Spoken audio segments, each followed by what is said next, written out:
รรมาตราอันมีหัวข้อชื่อว่าอนัตตาเป็นไผก็หามาพอไว้เมื่อวันที่29เดือนจันวารีปีพุทธศาสนา25ปาก67ว่าปีคริสต์2024ฮอไว้ตีวัดอนัตตาวิปัสสนากรรมฐานหนองเขียวเวียงตาคีเล็กเมืองไต้ปลดออกคง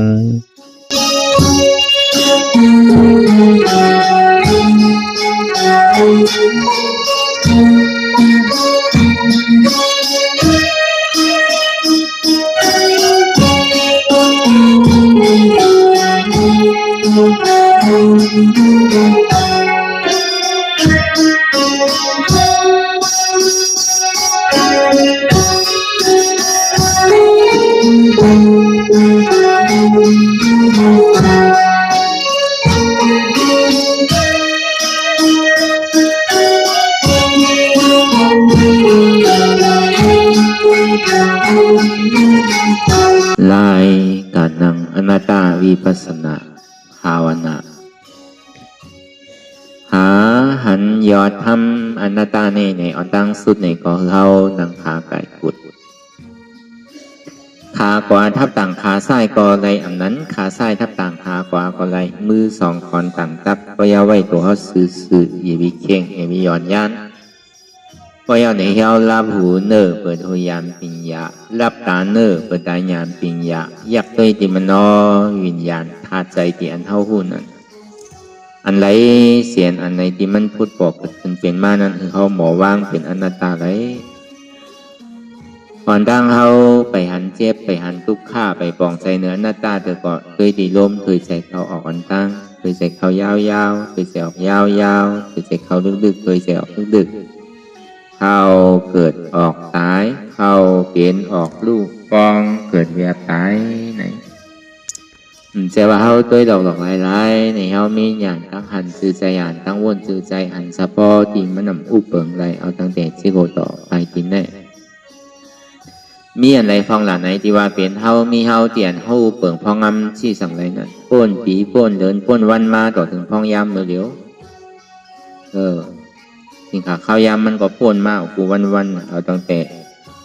เอามาอ่อนกันจ้างดื้อกำตะลาเนี่ย25 26 27 28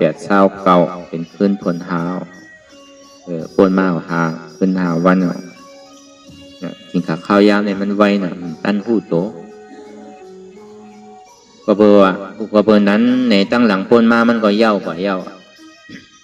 จังว่าเขาย่ำอู้เปิงพองำมันได้วันป้นเดือนป้นวงป้นปีป้นเนี่ยก็อาซาเขาก็นำขึ้นมาอันใดก็เหมือนเก่ามีดองตั้งแดกลายค่ายมาอยู่ที่ติ๊กก็เบอร์นั้นแหละ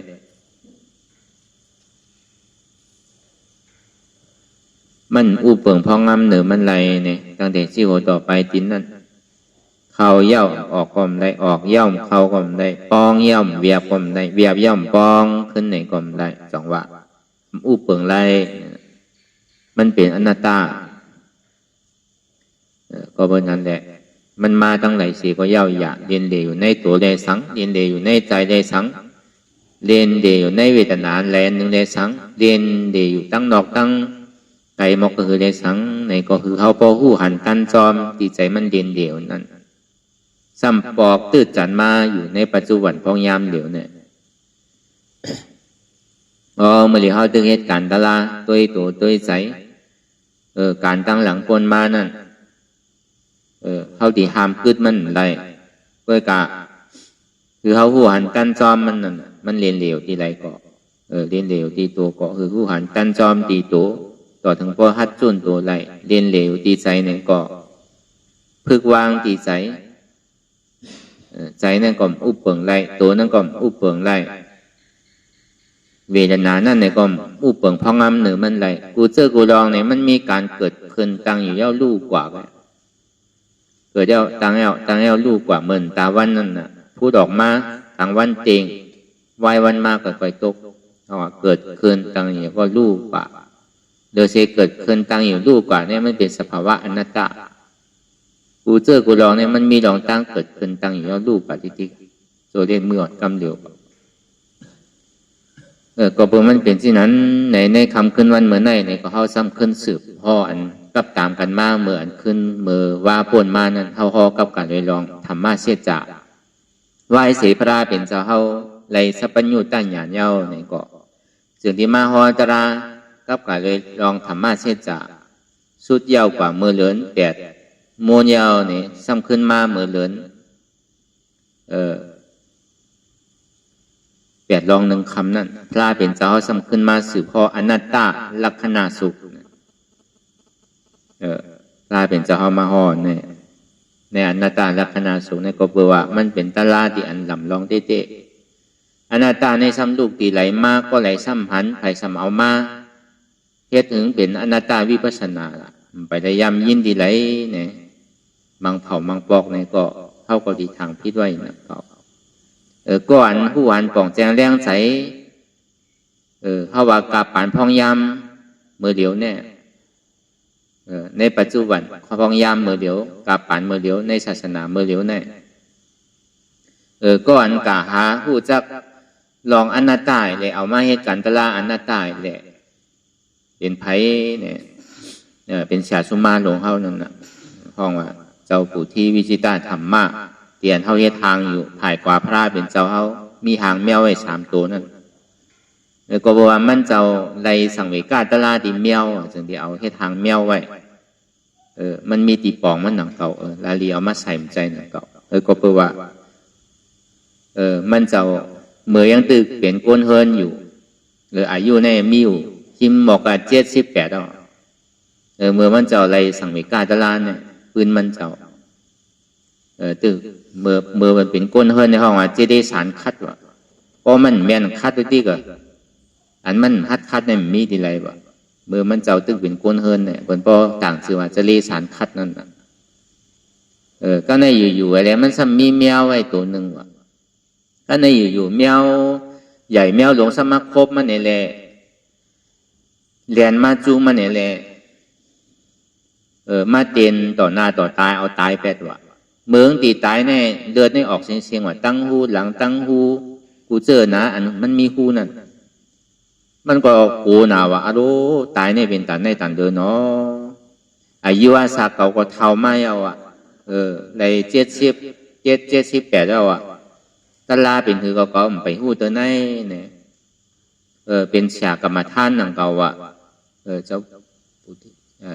ปู่บุญเที่ยวเนี่ยเฮ็ดมากุฏิกูตั้งเมืองมันก็เฮ็ดมาพอปัดปืนหนังเก่าอภิธรรมาก็เย่าโตเก่า5 จ้ำเหมือนมีอยู่7 จ้ำก็มันเจ้าก็เอาลองตั้งผู้ลองตั้งปิ่ญญาลองตั้งกรรมฐานเนี่ยมาเป็นเสียตลาดยากรรมฐานนี่เปิ้นหนังเก่าป้าปลิกป้าสังก็เฮ็ดออกตั้งนำหนังเก่าก็เปิ้นนั้นเนี่ยมาวนตัวเนี่ยตัวเจ้าเก่าก็ย่ำไปได้มักในผวงเตตลาดของกลุ่มกาสอนเหมือนกันนี่ป่านเป็นหือที่ได้เฮ็ดสื่อเมื่อย่ำไปปองเพราะเป็นนั้นเนี่ยก็เกิดสังเวกาใหญ่ๆลงๆนั่นแหละจื่อก็ตีเมื่อก็ตีบวชเป็นช่างเป็นจ้างสินซ้ำน้ำตีกับจ้างตลาก็ตีหยาบเพราะเป็นนั้นเนี่ยเป็นปอกขาวแกเป็นปอยาเซ่ปอกขาวแกมันช่างถูกวนที่ไหนเอาก็ทางแห่นเสื้อผ้าเขาเลี้ยงว่ะตาดีออกนั่นซ้ำออกตึ้งคืนเนี่ยมันจะออกกลางวันออกไปคืนออกกลางคืนพอออกกลางคืนยาวเนี่ยเมียเจ้าเฮือนว่ายังตึกก็เบอร์ทางน่ะเมื่อข้าวยำนั่นปืนปอบุญเต้ๆเนี่ยมันเปลี่ยนบาไว้นั่นดุเขยดุยิงสมเอาก้ากว่าซึกตึกซื่อใหม่ว่าเอากายเอาไฮไลท์8 ว่ะมากกว่ามาว่ะอันนี้เปิง1 ว่ะ2 มาเนี่ยวงสีเขาก็หาซื้อใหม่ไว้ว่ะก็ใน3 มาเนี่ยมีหมาตัวหนึ่งในขอมกำนาว่ะใจเฮ็ดสังก็เฮ็ดว่ะหมาในหูความว่ะ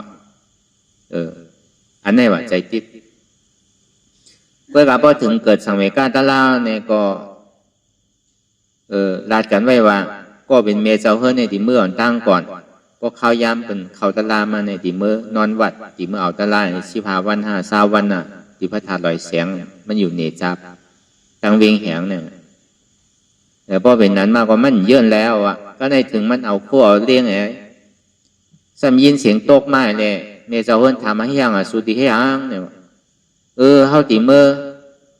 จ้างตลาเนี่ยว่าอาโลเฮาบ่ลัดกันแนวหนาเฮาเมื่ออันตั้งเพราะเฮาเมื่อเอาสู่ไว้มาจอมเฮาแหละมันเกากูตายน่ะเกากูเขาตายน่ะเขากระจูก่อมไปตายเนี่ยก็ดีเฮ็ดตลาดมันไรเฮ็ดซื้อก่อมทอมว่ะดูก่อนมันมีเขาผู้เมกันน่ะแต่พอเป็นนั้นเขาเก็บขั้วก็ยางมาที่นั่นน่ะว่าเมก็ห้องให้อยู่ตั้งหลังวะน่ะก็บ่แห้งสั่งเอกาตลาดแห้งก้นตีน่ะแหละ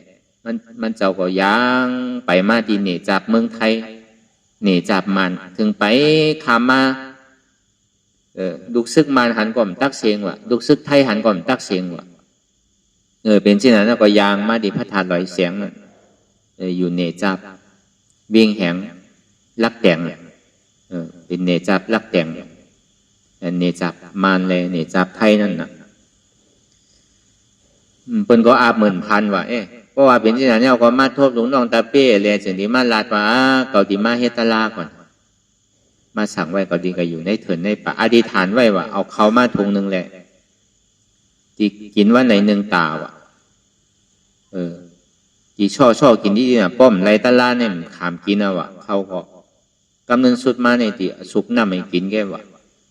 ก็ในเขาจึงที่ก็เฮ็ดที่อยู่ที่เศร้าปะเนี่ยก็มันก็กระจ้างตื้อกำตลาซ้ำมีลมขาขึ้นว่ะบ่บุญเนี่ยมีลมขาขึ้นซื้อเนี่ยเมื่อเป็นซึกเนี่ยเป็นเอาหมักกองยิงเตอร์ขาปอกหนึ่งว่ะยาใส่ขาปอกหนึ่งว่ะก็ในสองมางูซ้ำซักว่ะ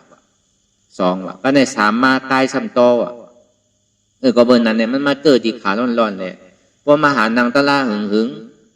ขามไรว่ะเพราะนางเป็น2 ชั่วโมง 3 ชั่วโมง 2 นาที 3 นาทีเนี่ย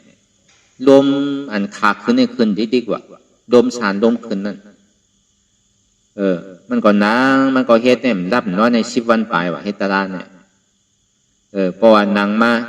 เอาสติเอาสมาธิน้ำนานั่นน่ะก็กวนมาสัมไปปันไปกว่าไปมาภายสร้างแจนปันก็ภายสร้างแจนนะพวกกวนซ้ำนางทางตึงยอมนอนว่ะถึงวันถึงคืนก็เฮ็ดสิ่งนั้นว่ะเฮ็ดพอต่อถึงพอนั้นเฮ็ดถึงแต่นั้นแต่เดินในข้าวตั้ง10 วันปลายเนี่ยมันไล่ว่าตลาดในใจตึกปิวดีกว่ากล้ามกับคุกใส่ไรไม้กล้ามกับคุกใส่ไรองสีเขากล้ามกับคุกใส่ไรกา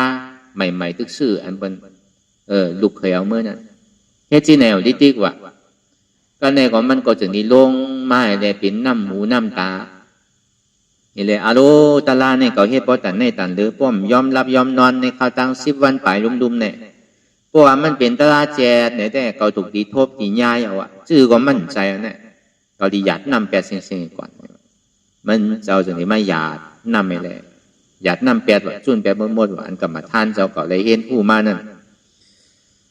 ก็เบอร์ในท่ากฐานเนี่ยมันบาไว้ซื่อล่ะศีลสมาธิปัญญานั่นน่ะเอาศีลน้ำนาเอาศีลเป็นเปิงหลงนั่นน่ะศีลสมาธิก็เอาปัญญาใจตั้งหลังนั่นน่ะ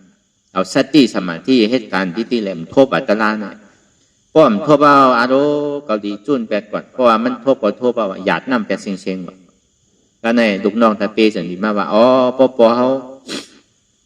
เอาคู่ไล่ในตลาดนั่นน่ะพอเขาสัมดีเฮ็ดสื่อไรล่ะสัมดีหยาดนำ8 สิ่งนั้นเนี่ยพอมันไหลก็ปอดไหลเอาเมื่อก่อนเนี่ยก็เฮ็ดพอตันในตันเดือในย่ำไหลในผมยอมรับยอมนอนในตึงคืนตึงวันในผมก็เฮ็ดตลาดในเขาตั้ง10 วันปลายลุมๆในพอมันทบก็ทบเอาชื่อก็มันคิดเอาเส้นตังมันเนี่ยมันมันเสรีหยาดน้ำ8 เสียงว่ะว่าจะเอาหยาดน้ำ8 เสียงให้สัมดีเอาอะไรเป็นตลาดเนี่ยพอเขาคู่มากก็เคยมาบอกนะผมไปจังลาเตอร์เนี่ยพอเป็นเสียงยาวเนี่ยมันเจ้าถึงที่เมื่ออะไรจุนหยาดนำ8 เสียงมีสังกัดในที่เอาสังเฮตลาก็ไปหู้เตอก็ในที่นี้ก็คุกใจไรเมื่อพระเป็นเจ้าเฮาตึกฮอตราใหม่ๆนั่นตราธรรมะเสจาอันนี้มันก็ซ้ำกึกเขาจอมที่ปวุ่นใดมีสังเวกาตลาเนี่ยมันกลับกลายโดยรองเสจาตลาอันนั้นก็เปิงหนึ่งแห่งสังเวกาก็ใน2มาเนี่ยพระเป็นเจ้าเฮาสัมโภเป็นอนันตลักษณะสุขเพียงสัมโภเป็นหาวันสัมโภเป็นเจ้ากรัญญาเจ้าว่าป่าเจ้าพัทยาเจ้ามหานาเจ้าอัศจิก็ในมันเจ้าถึงที่วนขึ้นมาอันนี้ก็เป็นรองอาจองที่ได้เห็นปริยัติหนังเก่าป้อมเห็นผู้สังลาลาก็ซ้ำจังเอาใจหนังเก่าพรดีเห็นปริยัตินี่ก็มีอยู่มีเต้ๆอยู่ป้อมหมอมาใจก็ มันเจ้าถึงที่มาวนมาดีเต้ในอนัตตาเนี่ยมันเป็นอภิธรรมาโลกูบอกเนี่ยมันเป็นญาณปัญญาน้ำนาโลในเป็นปัญญาศีลสมาธิเก่าซ้ำเอาศีลสมาธิปัญญาในพี่เดียวใน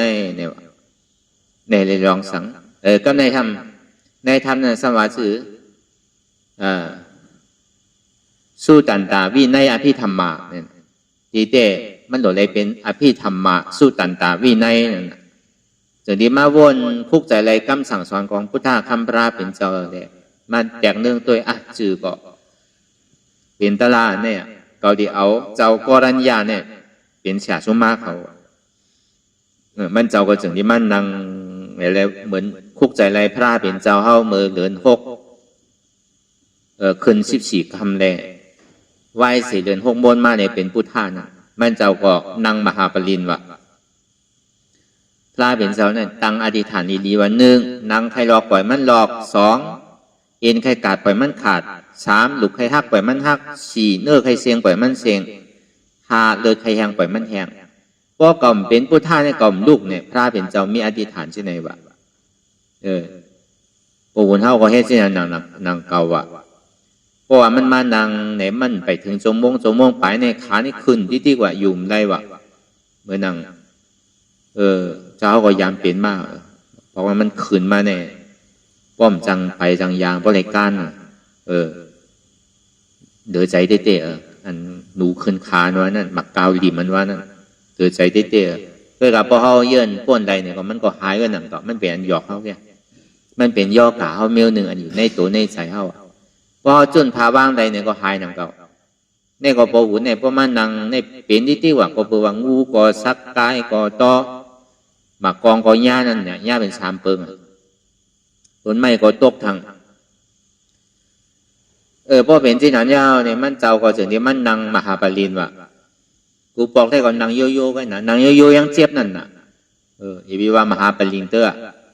ก็ในประมาณนังมหาปริญเนี่ยก็ตั้งอธิษฐานเหมือนหนังเฮาว่ามาเหมือนเจ้านั่นน่ะทุกข์ใจไรอนัตตาลักขณาสุขนั่นน่ะในอนัตตาลักขณาสุขนั้นมันว่าไว้สื่อลองอัตตาเลยลองอนัตตาเพราะว่ายุควิญญาณเวทนาสัญญาสังขารเนี่ยมันเป็นอัตตาซึ่งเฮียงมันซ้ำมันกึมเฮียงมันซ้ำเป็นทุกขะเฮ็ดสังมันซ้ำอุปเปิงพองงำเหนือมันไหลอันนี้มันว่าลองนั้นก็เปล่าว่า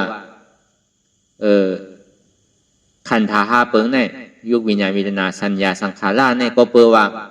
อุปเปิงพองงำเหนือมันไหลมันเป็นอนิจจาเป็นทุกขะเป็นอนัตตาขันธา5 เปิงเนี่ยเป็นอนัตตามันก็เอาเจ้ากรัญญาเป็นเสียชุ่มไม้เลยเพราะว่าเจ้ากรัญญาได้ถอมกำเขาดีอันนี้พอเดือเสียนั่นเราก็พอถึงข้าวยามมันมาย่ำถึงจงโบงนี่ขึ้นหนาวะขาเนี่ยเหมือนหนังลูกขึ้นเนี่ยมันขันใจหนาวะไม่ออกเขาตียามมีลูกจะแน่ยามเปลี่ยนเขาก็ยามรุมลาคนจับตองมาหนุ่มใจเป็นมูลเจ้ารุ่มล่ามใจนะเมื่อเป็นก้นเฮือนกับเขาอะการทำติดทางพี่แต่ว่าเจ้ามีเมฆใช่นะเก่าเมื่อเป็นกวนเมื่อเป็นกวนเพราะเป็นนั้นเนี่ยเพราะว่าเฮียงมันโอนมาในหมักกาวลิมหมักกาวหลิวอะไรโนดปะหมักกาวลิมมาเนี่ยเขาคันใจหนักมังปอกเพราะอะไรดูลงเพราะอะไรกูบอกเนี่ยเป็นว่าเพราะหมักกาวลิมเนี่ยหมักว้าวมาเนี่ยว่าเพราะว่าสิ่งนั้นว่าใจตัวทำใครผลหนังเก่าหมักกาวลิมหมักว้าวมานั่นน่ะเอาหมักว้าวดูลงให้จังที่แค้นว่ามันเปี้ยกันชื่อก็หูคนอันจับต้องมีต้องแน่ยังตึงมีต้องในใกล้เป็นน่ะนี่พอแห้งมีแห้งโอนมาจะเนี่ยใกล้เป็นจะเข้ามือกูปอกมือตื้อเป็นเจ้าฉางก็เป็นมือตื้อเป็นเจ้าฉางแน่เพราะว่ากัดป้นตีแน่ป้อมใส่มงตินไรเพราะมันกัดป้นตีในริมไปป้อมจังเนี่ยก็ในพอเป็นที่นั้นมาเอาเนี่ยมาใส่มงตินนาพอใส่มงตินนาก็นอนโอบปันมันเนี่ยก็หายหนังเก่าแห้งมีอย่างก็หูใกล้เป็นพอวุ่นก็ที่นั้นว่านั่นพอเป็นที่นั้นมาพอมันเจ็บมันโกรธมันขึ้นมาเนี่ยเมื่อมันไปเจ็บไปโกรธเนี่ยคุกใจไรอยู่ว่ะดูคุกใจไรอยู่ว่ะห้องสีใหม่คุกใจไรอยู่ว่ะมาอันถอมกำนั่นคุกใจไรว่ะก้าใหม่อันตึกซื่อนั่นใจในกว่าที่กว่าก็ในพอมันดิ่มมาในหายเมื่อไรมันตั้นหูว่ะมันก็ว่าอาโลตายก็ปล่อยมันตายแล้วเฮ้ อาชาก็เท้าอะไร78พอโกนตายก็เป็นผีกามันซุ่มหนังเก่าก็เฮตลาตายเนี่ยเป็นคุณผีกาเนี่ยว่าอัตตาตายก็ตึงเป็นอริยากว่าเนี่ยก็เอาที่ไหนต่อตึกใส่ว่าก็ในพอต่อตึกใส่มากก็อยู่ๆก็ลันออกนั่น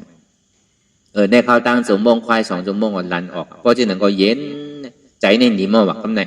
ใจในเบิงว่าเหมือนเก่าว่าวังต่อถึงเตียงขึ้นว่าก็ในพอเตียงขึ้นมาเย้าเนี่ยกะไทยเบาไทยสังอะไรนั่งต่อถึงเมืองแรงว่ะ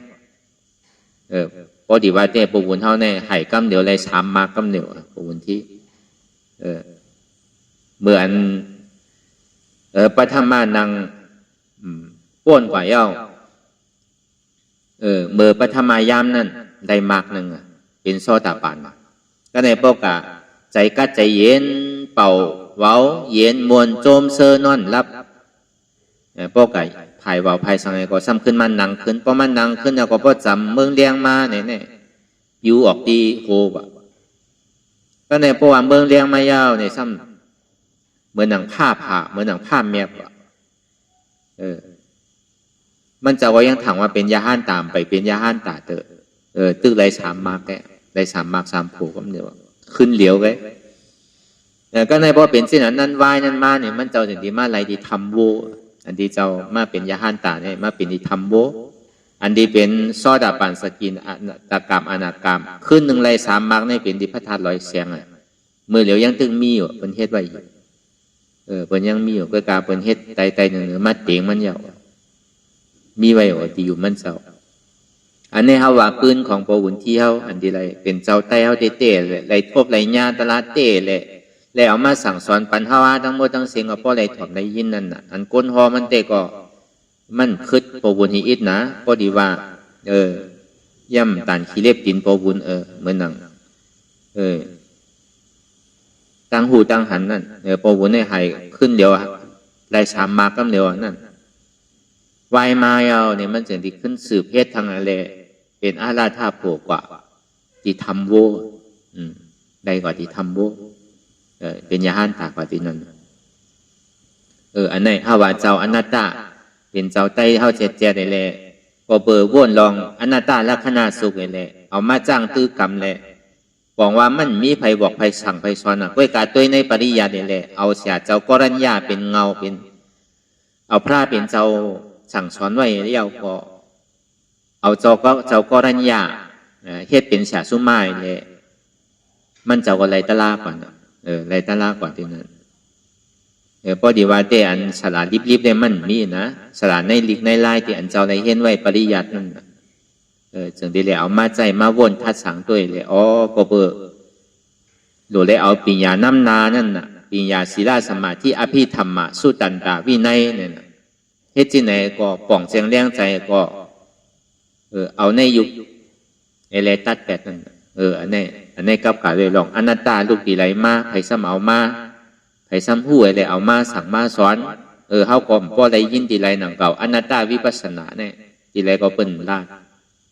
อันนี้มันเป็นเจ้าไต้เฮาก้อนหนึ่งเป็นก้อนกัดแขนก้อนหนึ่งเลยแหละอันนี้ก็พอเฮายางจอมเสียนตั้งมันเจ้าเนี่ยก็ดีได้ฮอดจอดถึงตีอันมันเจ้าถึงนั่นน่ะก็เบอร์นั้นในวันเมื่อไหร่เนี่ยก็เขาก็เอาลองตั้งพื้นปวุนในมาฮอแบบนี้นึงก็เบอร์ว่ามันเจ้าเป็นเสียสุมาหลงเฮาน่ะ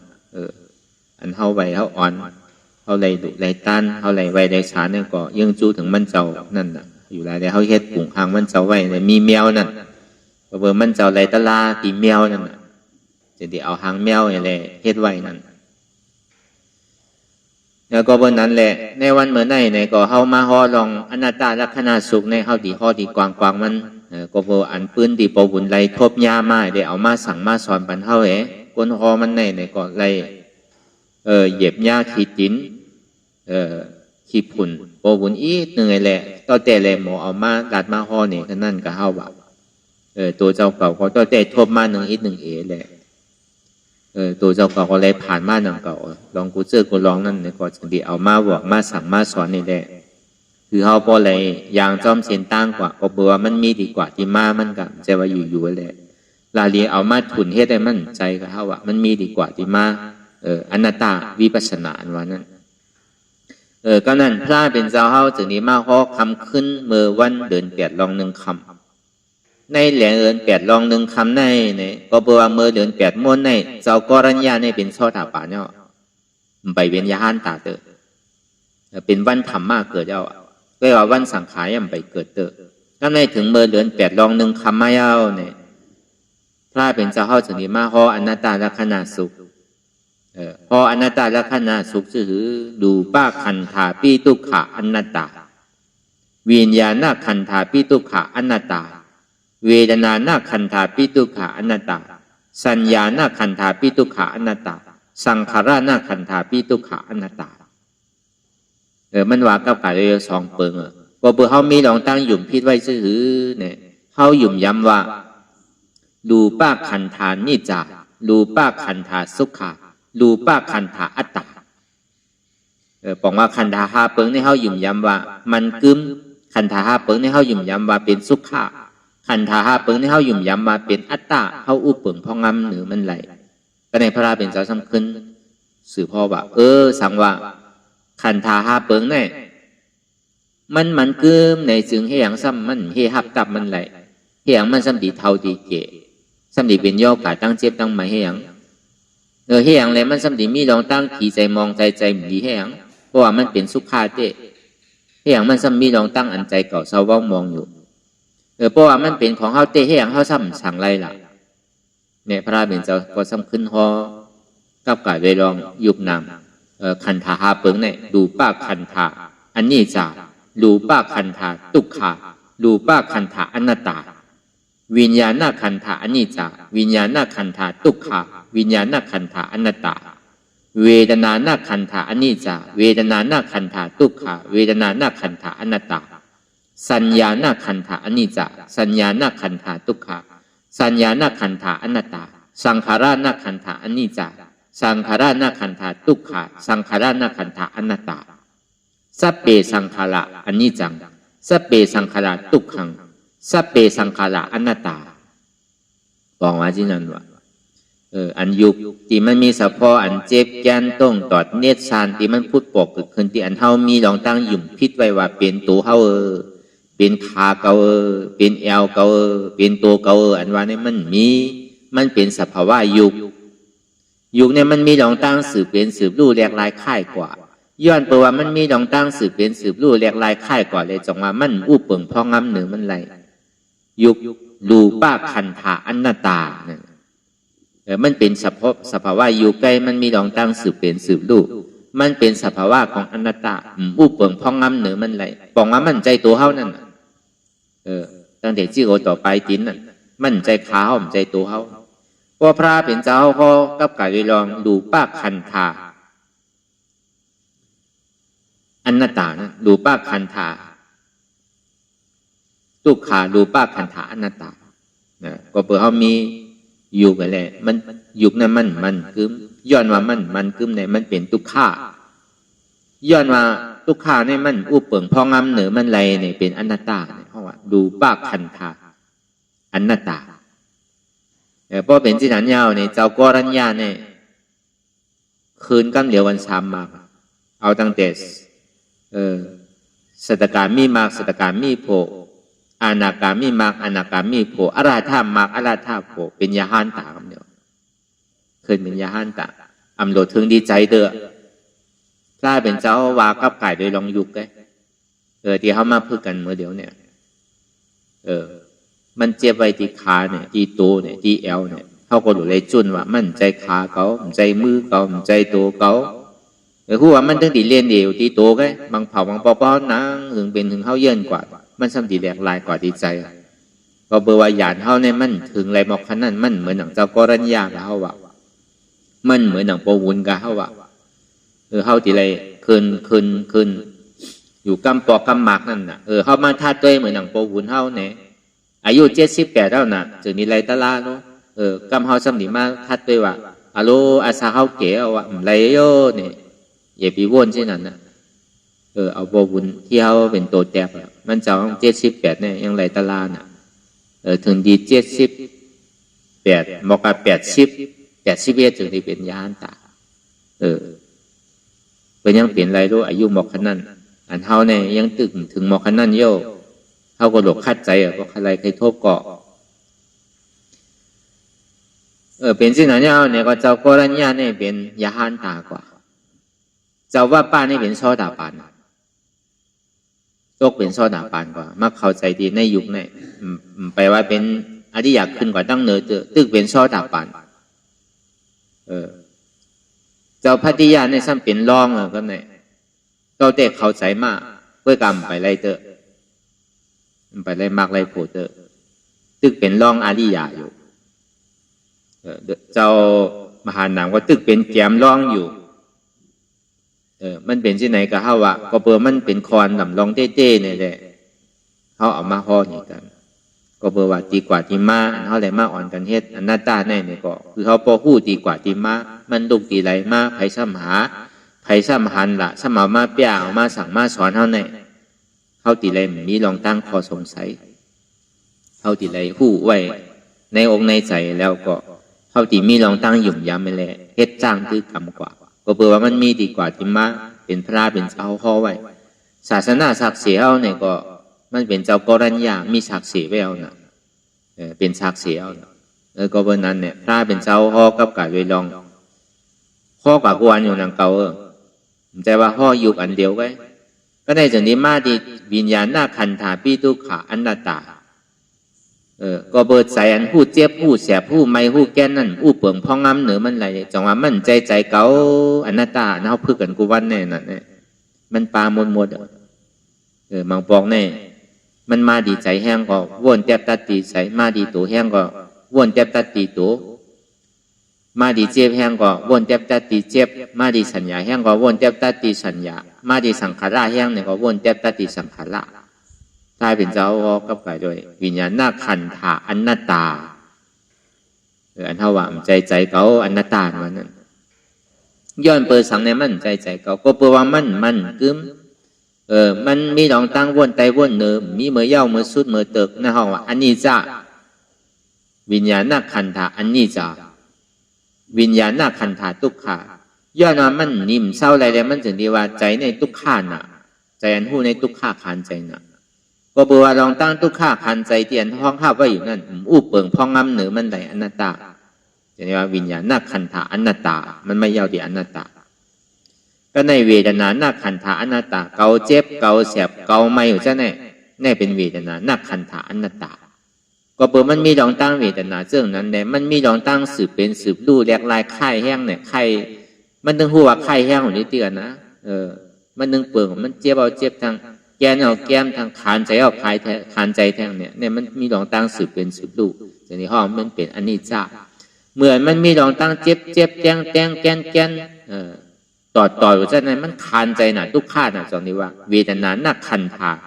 อนิจจาเวทนาหน้าขันธาทุกขาเวทนาหน้าขันธาอนัตตาทุกขาเดียมันหู้มันห้าไว้อยู่นั่นอู้เปิงพองงำเหนือมันไหลอนัตตาอันในเวทนาหน้าขันธาอนัตตาที่ยาวๆมั้งก็ในสัญญาหน้าขันธาอนัตตากระโจมันดีมาเปลี่ยนอนัตตานั่นเนี่ยก็สัญญาพอมาหนังไหนมันก็เจ็บตีเก่าตีเดียวนั่นต่างที่ห้ามเมื่อเจ็บตีนั่นบางกองมาเจ็บอ่องตีนบางกองมาเจ็บหัวเข่าบางกองมาเจ็บตีปลายตีนบางกองมาเจ็บตีก้นเข็ดบางก็เจ็บเอวใช่ไหมอันนี้เขาว่าสัญญาหน้าขันธาอันนี้จะสัญญาหน้าขันธาทุกขาสัญญาหน้าขันธาอนัตตาอันในสัญญาในเดือใจน่ะวะยิงตัวยิงเรียกยิงเจ็บอันนั้นในสัญญาตัวนั้นเนี่ยจังหวะสัญญาหน้าขันธาอนัตตาก็เลยมาดีสังขาราหน้าขันธาอนัตตาเนี่ยสังขาราเนี่ยมีสองอันสังขาราลองไปวนอันหนึ่งสังขาราลองตั้งอันยุคเหตุการณ์อันหนึ่งสังขาราลองไปวนอันนี้ยาวจับอันหนึ่งอันนี้ยาวจับอันหนึ่งมีเมื่อยาวเมื่อสุดเมื่อเสียงอีบอกกลุ่มกระโปงผิวกาวากาเป็นอันในสัญญาในอันหนึ่งสังขารในอันหนึ่งก็ในสังขารในปรมัตถ์ในนี่เพราะว่ามันดูมันหายกว่ายาวเนี่ยมันมีลองตั้งสืบเป็นสืบดูเพราะเขาไก่ยากไอ้ซ้ำหายกว่าพออยากเลยมาพอมันแห้งขึ้นพอเขายับซับในซ้ำหายกว่าเหมือนหนังอับงายไปมือกูปอกแน่อยากเมื่อไหร่ก็มันหายลงไปไก่เฮ็ดไก่มาพอเขาเยินได้มาเนี่ยพอยากกว่าเจ็บได้สังแกนเนี่ยสัง พออยากจับอันไหนหายกว่าเวลาพอเขาลืมตัวอีกหนึ่งสัมเพียงหรือเก่าทั้งนั่นเขาว่าสังขารานักขันธะมังเผามังปองคำซ้ำทางถางว่าในสภาวะเปลี่ยนดูเนี่ยดีเดในสภาวะเปลี่ยนดูเนี่ยมันตึกเป็นสังขารานักขันธะอันนี้จะสังขารานักขันธะทุกขาสังขารานักขันธะอนัตตาเพราะว่ามันยังมีดองตั้งสังขาราอยู่มีดองตั้งสืบเป็นสืบรู้นั่นมันย่ำใจว่าเป็นมากเป็นโผเตอร์มันเป็นเวทนารู้ได้สังมันเป็นสังขารานักขันได้สังนั่นแค่พระเป็นเจ้าฮอกับไก่เลยลองอนัตตาและขณะสุขในก็ฮอตึงหาอันป่องใสเข้าใจได้เต้ก็อันที่ใดตกเป็นยาหานตากว่านี่เป็นเจ้ากรัญญาที่ใดตกเป็นซอตาปานกว่านั่นในเป็นเจ้าวัปปะที่เป็นรองซอตาปากว่านี่เป็นอะไรเจ้าพัตติยาก็ในพูดถึงตลาดสุดเสียงกว่าเย้าเนี่ยก็เจ้ากรัญญาในย้อนบวชเอาคำไหนแคนดอบุญคำพระเป็นเจ้าเอาคาเป้เข้าในศาสนาเหกรรมเนี่ยพระเป็นเจ้าก็เอหิภิกขุดูภาพเก่ามาเลยเนี่ยก็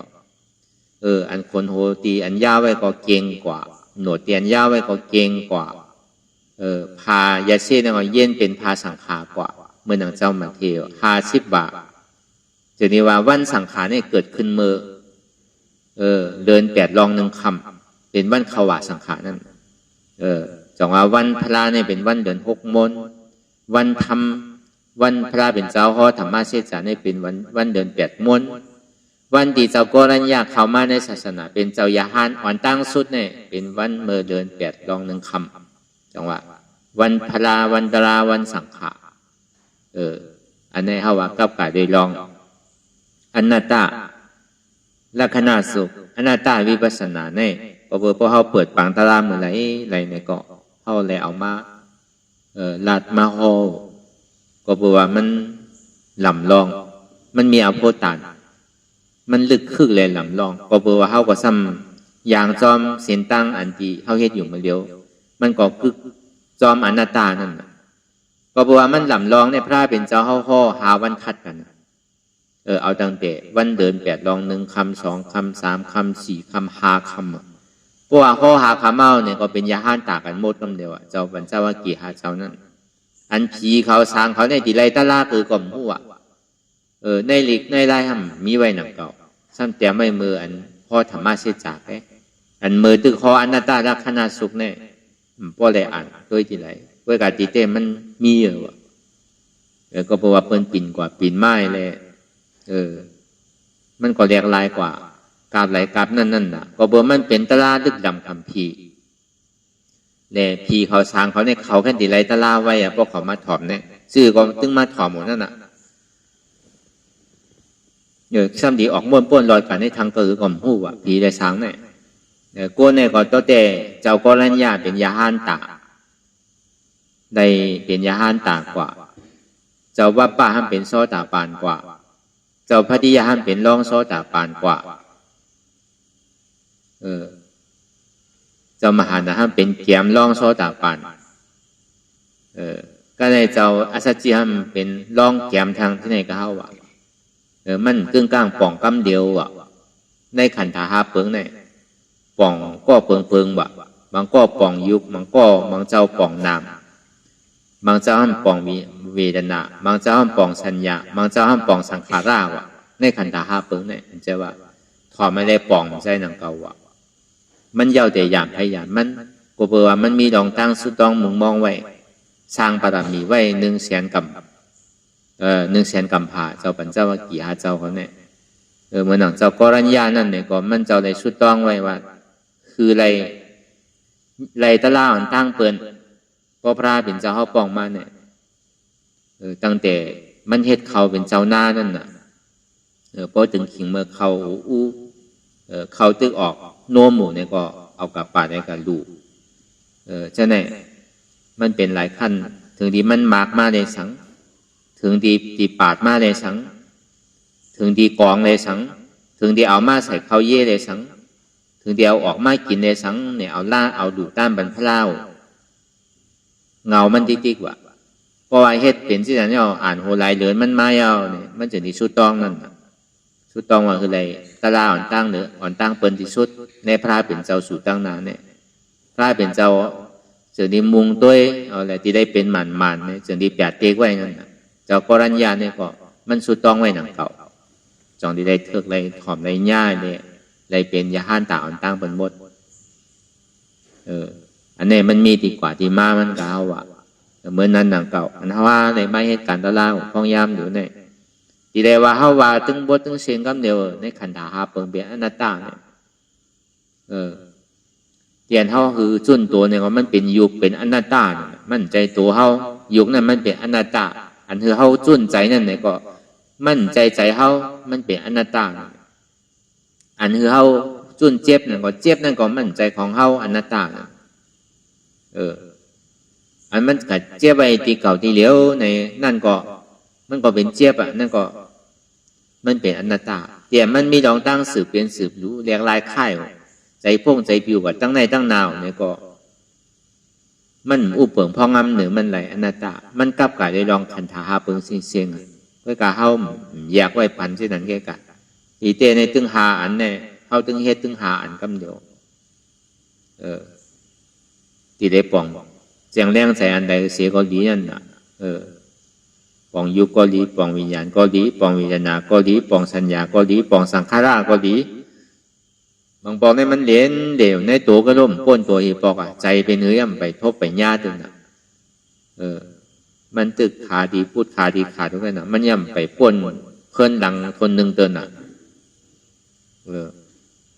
ก็ในประมาณป้นเพิ่นหลังทนเนื้อสัมมาหลังทนสองทางนางใจพอดีพูดดีขาดก็ดีได้ฮัดจุนหนังเก่าใจอันดีพูดดีขาดนั่น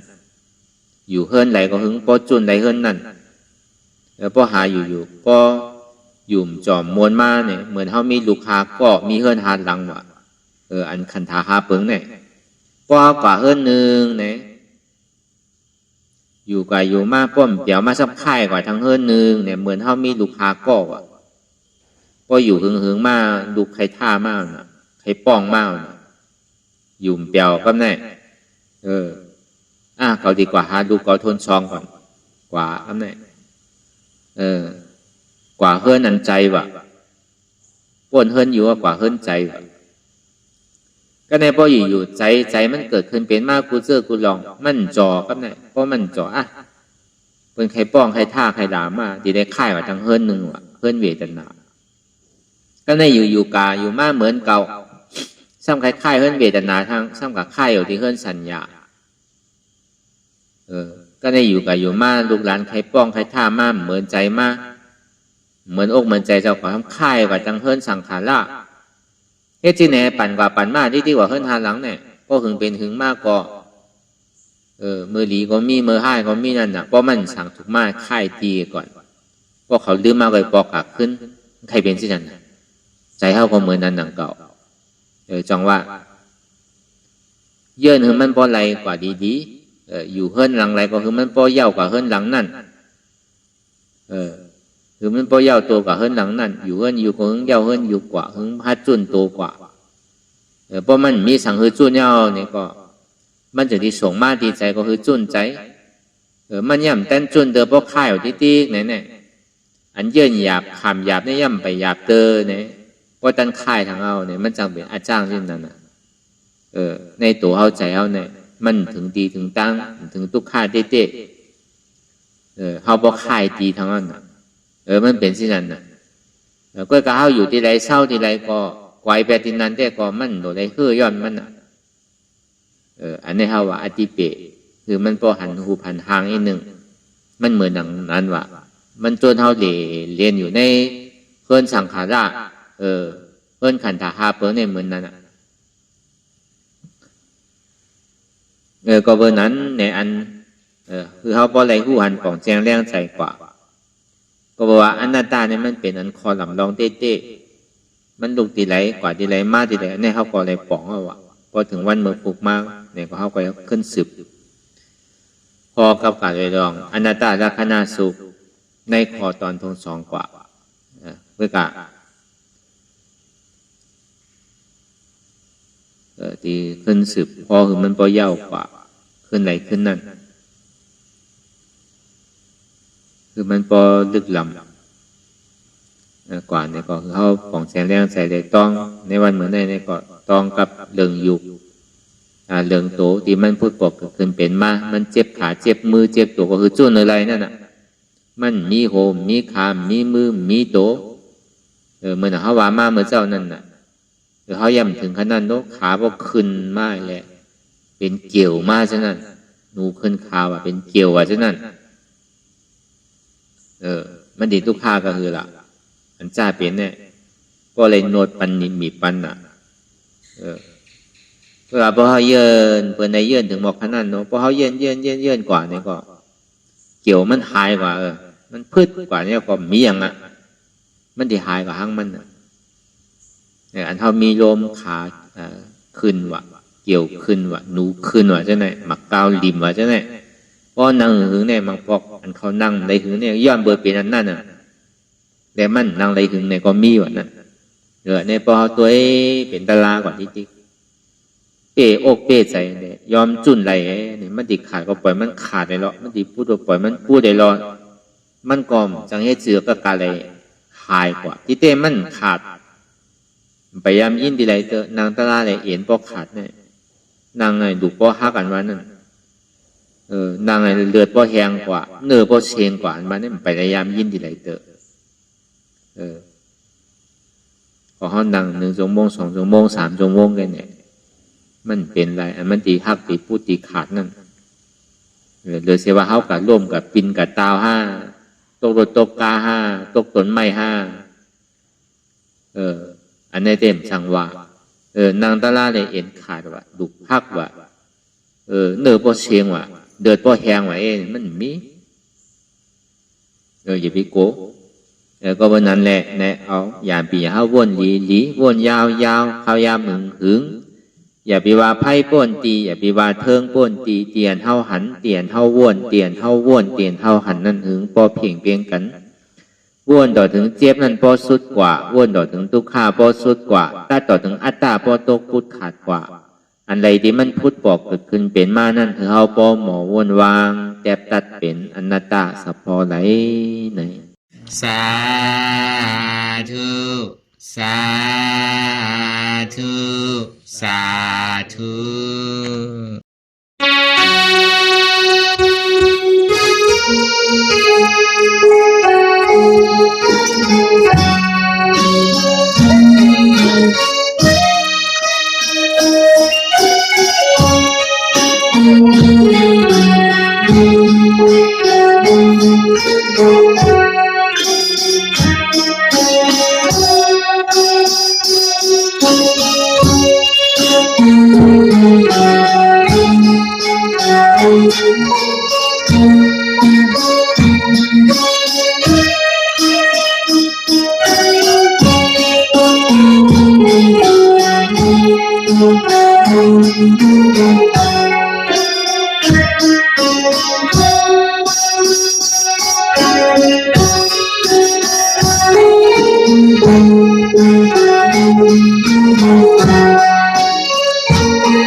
ะ